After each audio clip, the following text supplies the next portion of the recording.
The year's nearly over. We've had loads of ups and downs. You may have got your property that you wanted, or you're still on the sideline.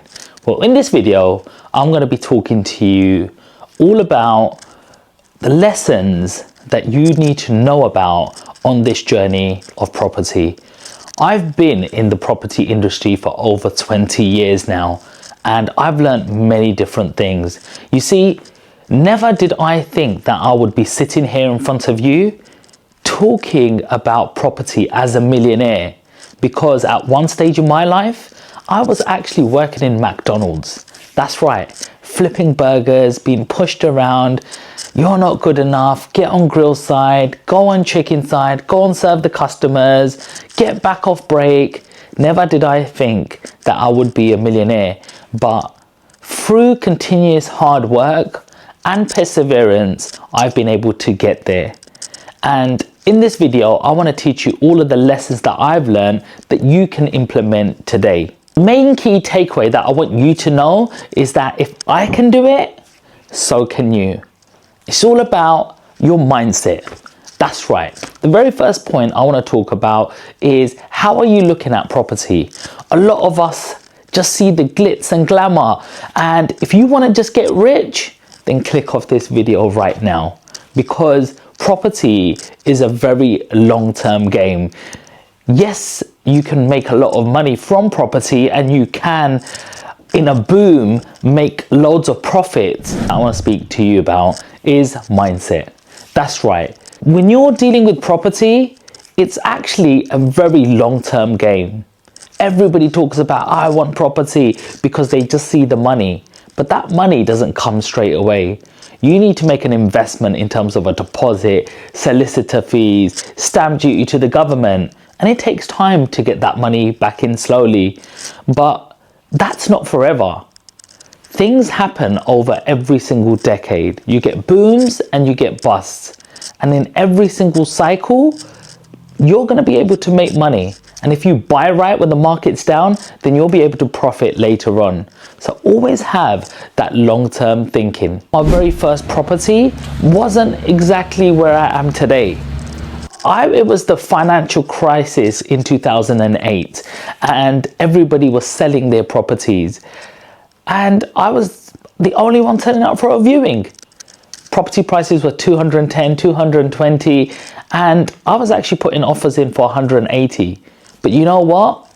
Some of these agents accepted it, and it's some of my best buys right now. So you're going to have all of these other buzzwords like renter reforms, rent freezes, and tenants have more rights. But remember, you have an asset there. So always keep that in mind. The next thing I want to talk about is adaptability.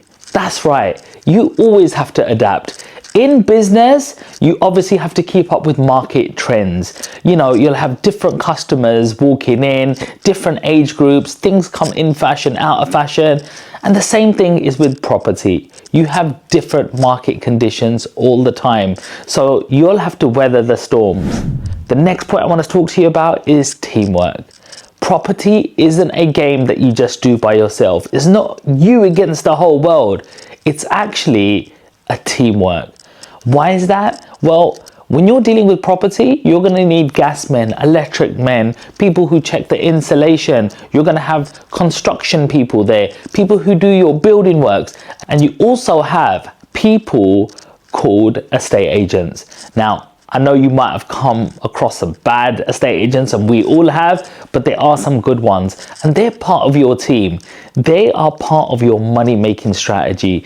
Their job is to find the best clientele and get you the best rents. Of course, they charge a premium and a little bit of commission, but that keeps them motivated, and you need people like that on the team. Now, I know the market can look very challenging at the moment, but maybe it could be that you're just got your mind set on one area. So the very first thing I tell you is start looking, broaden your horizons, start looking at different areas. It might not be as far away as you think. The next thing, you need to always stay on top of regulations. That's right. Over the last decade, I've seen landlord licensing coming in, more smoke alarms, fire detectors. So you need to be updated with all of these regulations that are changing. Why? Because first of all, it's going to cost you money. And second of all, if you don't do some of these things in your property, you're going to get yourself in trouble. So always keep yourself educated. This might not fit well with you right now, but keeping old tenants might actually be one of the best things you do. Why? Well, they might not give you the most amount of rent because the market's changed and people are offering £100-200 more, and that looks like the right thing to do because it's like shiny penny syndrome, right? I want more money in my bank account. But remember, every time you stop renting your property, you have a void period. Here's an example. Imagine you're renting your property for £1,200 and the next minute somebody's offering you £1,300. So it's £100 more a month. That's £1,200 for the year profit extra. Now here's the thing, you let one tenant go, what do you need to do? You probably need to go in there, fix a couple of sockets, change a few light bulbs, maybe touch up the kitchen or bathroom, put some new mastic silicone. So what does that do? That drives your costs up. All of a sudden you're doing all these jobs that you wouldn't have had to do had you kept that same client in there.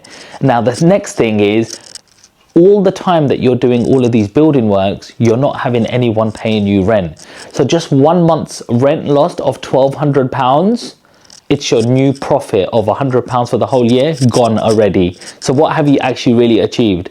And imagine after 1 year that client ends up leaving or moving away, you actually haven't achieved anything.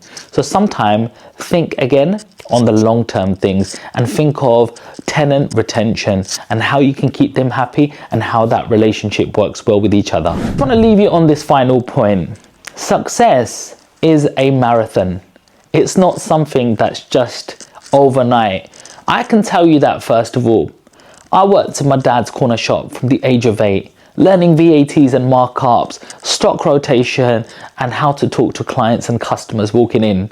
I've worked in McDonald's, cash and carries, have done various small little jobs, work in banking, worked myself over 4 different roles from cashier, coordinator, personal banker to premier manager, look after people with millions of pounds just to gain that knowledge.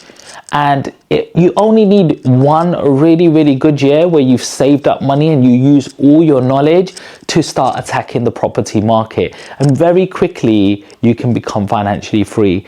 Why? Because you know the knowledge, you have the experience, you have the confidence, you all of a sudden know how to speak to agents, you know how to manage your accounts, you know how to rent properties out, you know what you're doing with all your paperwork and doing all your due diligence. So guys, I want to leave you on that front, and the last thing I just want to say to you is make sure you're following the channel, smash the subscribe button, leave me a comment if that was helpful. I like to keep things short, sharp and snappy because that's all you need. You just need a good 5 to 10 minutes from someone like a big brother like me, giving you some little know-how, just that little bit of confidence, because I believe everything comes from the mind. It's all about your mindset. If you've got the right mind to approach a situation, you can be the winner every single time. You might not need the most amount of money or most amount of experience, just the tone of your voice sometimes can get you winning in that room. So I hope that all helped, and I see you on the next one. Peace.